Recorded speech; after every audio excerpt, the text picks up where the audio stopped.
This yarn is soft and it produces such a great effect, and it's very unique.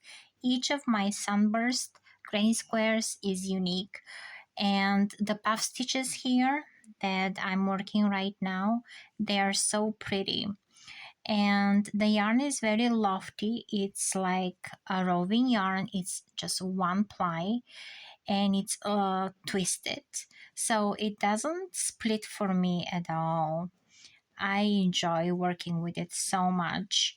And just look at this effect of this speckled yarn. It's so pretty. And I combine them, in this case, the variegated with the speckled yarn, and it just creates a beautiful, beautiful final fabric. It's such a pleasure to work with. I received this product free to try, but I do enjoy it so much.